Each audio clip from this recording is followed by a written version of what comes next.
Hello student, मैं गणेश कुमार आप सभी का टारगेट क्लासेज मित्रता में स्वागत करता हूं और आशा करता हूं कि आप सभी अच्छे होंगे और जो आपकी स्टडी जो तैयारी है वो अच्छी चल रही होगी।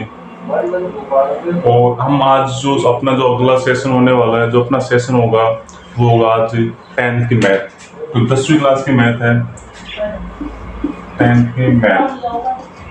और मैथ के अंदर हम बेसिक नॉलेज जो जीरो से स्टार्ट करेंगे, जीरो लेवल से स्टार्ट करेंगे आज, उसके अंदर से हम मैथ के अंदर बेसिक सीखेंगे बिल्कुल। और बेसिक के साथ सभी मतलब बुक के सभी उदाहरण सीखेंगे और उदाहरण के साथ सभी प्रश्नों को हल करेंगे और सभी प्रश्नों को हल करेंगे, जिसके अंदर से आपके विगत एग्जामों में से पूछे जाते क्वेश्चनों में से आप उनमें से एक भी यदि इन टॉपिक को और इन क्लास को एक बार पूरे देखते हैं और अच्छी तरह से समझते हो तो जो भी आपके पास जो एग्जाम में क्वेश्चन आते हैं वो उनमें से एक भी नहीं छूटेगा। तो जब जो बेसिक चलते हैं और जो अपने प्रश्नावली के हिसाब से देखते हैं तो अपनी जो पहली प्रश्नावली है वह है वास्तविक संख्या। जो पहली प्रश्नावली है वह है वास्तविक संख्या, प्रश्नावली फर्स्ट। और प्रश्नावली फर्स्ट है, पहली प्रश्नावली है वह है वास्तविक संख्या। वास्तविक संख्या किसे कहते हैं? सबसे पहले वास्तविक संख्या देखेंगे हम परिभाषा कि वास्तविक संख्या किसे कहते हैं। वास्तविक संख्या किसे कहेंगे? तो वास्तविक संख्या किसे कहेंगे? परिभाषा। और परिभाषा के अंदर वास्तविक संख्या की जो परिभाषा होगी वो होगी परिमेय व अपरिमेय संख्या को। परिमेय व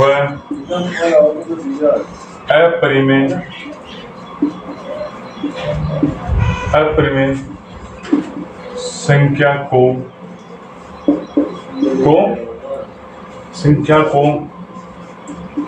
वास्तविक संख्या कहते हैं। वास्तविक संख्या कहते हैं, मतलब परिमेय और अपरिमेय संख्या को ही वास्तविक संख्या कहते हैं। परिमेय व अपरिमेय संख्या को ही वास्तविक संख्या कहते हैं। अब देखो परिमेय संख्या किसे कहेंगे? पहले आती है परिमेय, तो क्या होती है परिमेय संख्या, एक होती है अपरिमेय संख्या, दो प्रकार होती है और इन दोनों को मिलकर ही वास्तविक संख्या कहते हैं। इन दोनों संख्या को ही क्या कहेंगे? वास्तविक संख्या। और परिमेय संख्या देखो किसे कहेंगे? परिमेय संख्या जिस संख्या को P बटा Q, जिसे संख्या को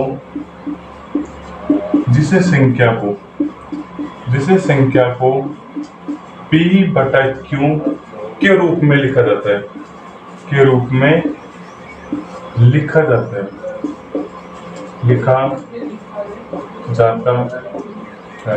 कि जिस संख्या को P बटा Q के ही रूप में लिखा जाता है उसे कहते हैं परिमेय संख्या। और अपरिमेय संख्या कि जिस संख्या को P बटा Q के रूप में नहीं लिखा जाता हो,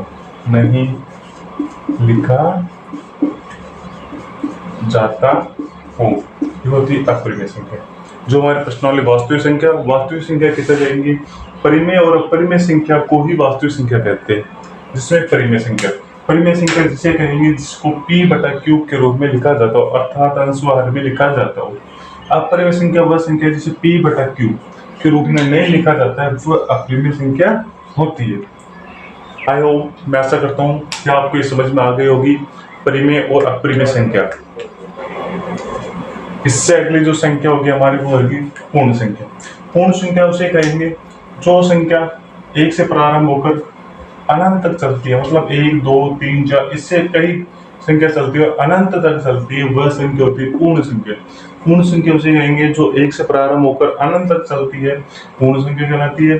प्राकृत संख्या उसे कहेंगे प्राकृत संख्या होती है जो 0 से प्रारंभ होकर अनंत तक चलती है, जो 0 से लेकर अनंत तक चलती है वो होती है प्राकृत संख्या। एक होती है पूर्णांक संख्या उसे कहेंगे पूर्णांक संख्या, कौन सी संख्या? पूर्णांक संख्या उसे कहेंगे वह संख्या जिसे एक पैमाने पर निरूपित किया जाए या दर्शाई जाए। निरूपित मतलब जो पैमाना होता है उसमें जो एक साइड धनात्मक, एक साइड होता है धनात्मक और एक साइड होता है ऋणात्मक। ऋणात्मक दो प्रकार, एक धनात्मक होता है और एक ऋणात्मक होता है पैमाना, जिसमें एक निरूपित एक संख्या पर दर्शाया जाए, इस टाइप से दर्शाए जाए, इस टाइप से दर्शाए जाए मतलब एक साइड प्लस प्लस वाली संख्या जिसमें एक आ जाता है, 2 3 4 5 ऐसे काफी संख्या आती, और इसी साइड पैमाने की साइड -1 -2 -3 -4 ऐसी काफी संख्या आती है। इससे आगे आते हैं हमारे पास में भाज्य व अभाज्य संख्या। भाज्य व अभाज्य संख्या, भाज्य संख्या उसे कहेंगे जिसमें एक एवं स्वयं के अलावा अन्य संख्या का भाग जाता हो, एक और स्वयं के अलावा अन्य संख्या का भाग जाता हो वो होती है भाज्य संख्या, और एक व स्वयं के अलावा अन्य संख्या का भाग नहीं जाता वो होती है अभाज्य संख्या। जैसे कि हम एक उदाहरण से समझते हैं। उदाहरण में हमने लिया 9 ले लिया, एक 9 में देखो 1 और 9 का तो जाएगा, मतलब 1 का भी जाएगा, खुद स्वयं संख्या का भी जाएगा, उसके अलावा अन्य संख्या 3 का जा रहा है, तो मतलब ये भाज्य संख्या। 15 देखो, 15 में 5 का भाग जाएगा, 3 का जाएगा और इसके अलावा 1 का जाएगा और 15 का। इनसे कोई मतलब नहीं है, मतलब एक और स्वयं को छोड़कर अन्य संख्या का भाग जाता हो वो संख्या कहलाती है भाज्य संख्या। जिसमें 15 में 3 का जा रहा है और 5 का जा रहा है।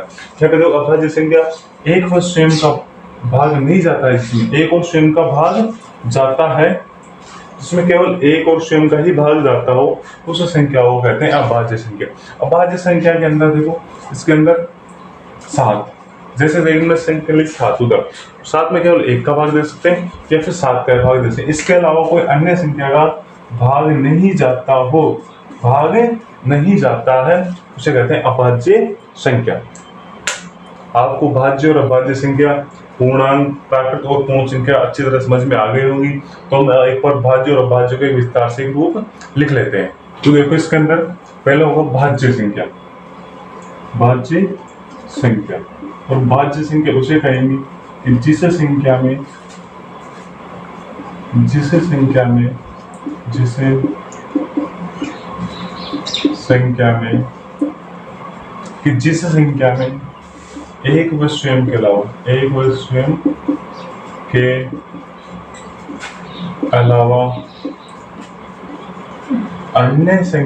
भाग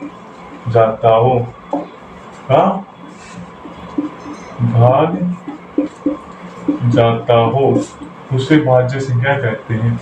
कि जिस संख्या में एक और स्वयं के अलावा अन्य संख्या का भाग जाता हो उस संख्या को भाज्य संख्या कहते हैं।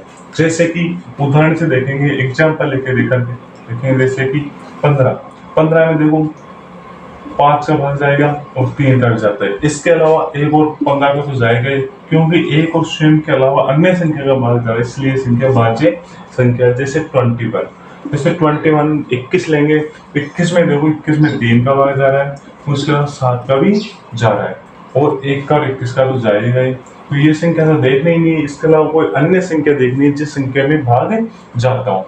उसी तरह होती है, एक होती है अभाज्य संख्या, एक होगी अभाज्य संख्या। तो अभाज्य संख्या के अंदर क्या होता है? देखो, अभाज्य संख्या के अंदर केवल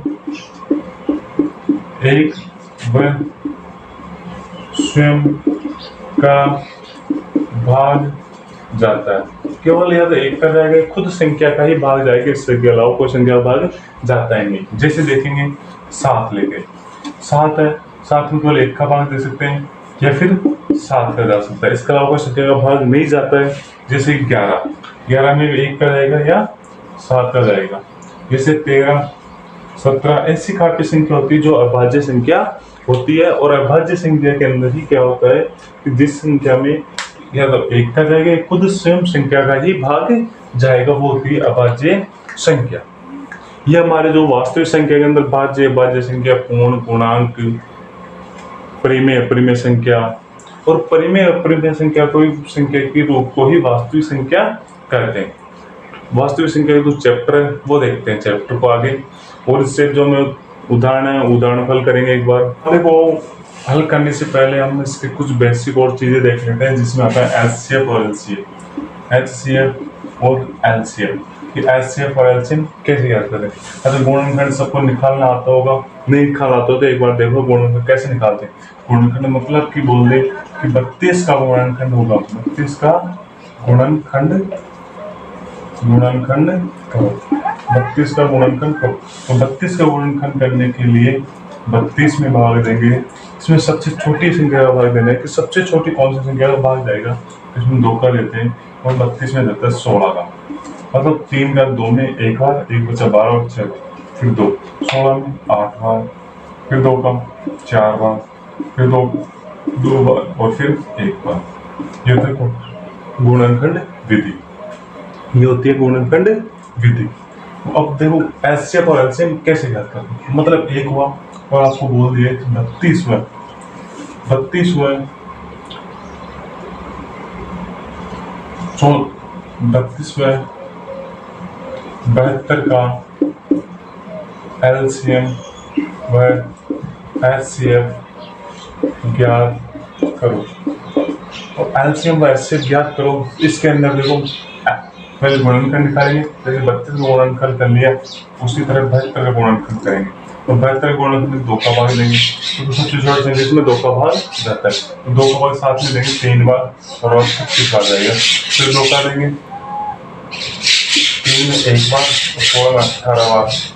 फिर इसमें 2 का देंगे 9 बार, 9 में 3 का देंगे, फिर 3 में और 3 में फिर 1 बार। इसमें इसी तरह अब देखो इसका एलसीएम और एचसीएफ कैसे ज्ञात करते हैं। जैसे पहले इसको एक बार लिखेंगे, पहले एलसीएम ज्ञात करने के लिए क्या करते हैं, एचसीएफ और एलसीएम ज्ञात करने के लिए क्या करते हैं। देखो पहले इसको 32 को लिखेंगे, 32 बराबर 1 2 3 4 5, 1 गुना 2 3 4 और 5 संख्या वैसे होता है। अब इसको लिखो 72 को 72 बटा 2 गुना 2 गुना 2 गुना 3 गुना 3 ऐसे होता है।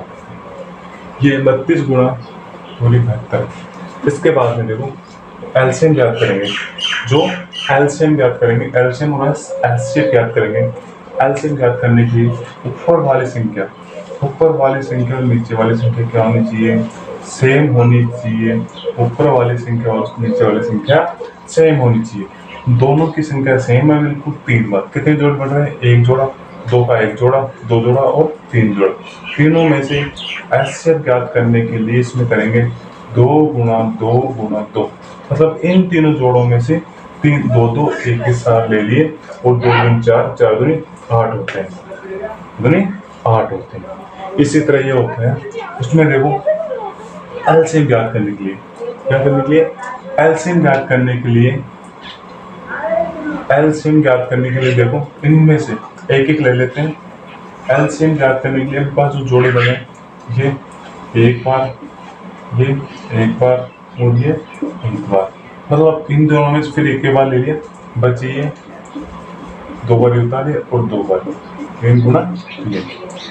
मतलब 3 या 9, 9 दूनी 18, 18 गुना 36, 36 पे यहाँ तक हो गए गुना 2 दूनी 4, 4 दूनी 8, 8 आप करो 8 से 8 लगी 4 और 8 से 24, 24 से 4 228। मतलब एलसीएम 228 आ गया, बल्कि जो एचसीएफ है वो है 8 है।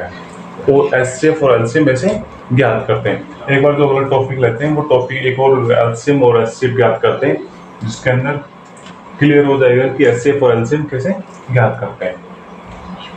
देखो इसके अंदर एचसीएफ और एलसीएम ज्ञात करने के लिए यहाँ पे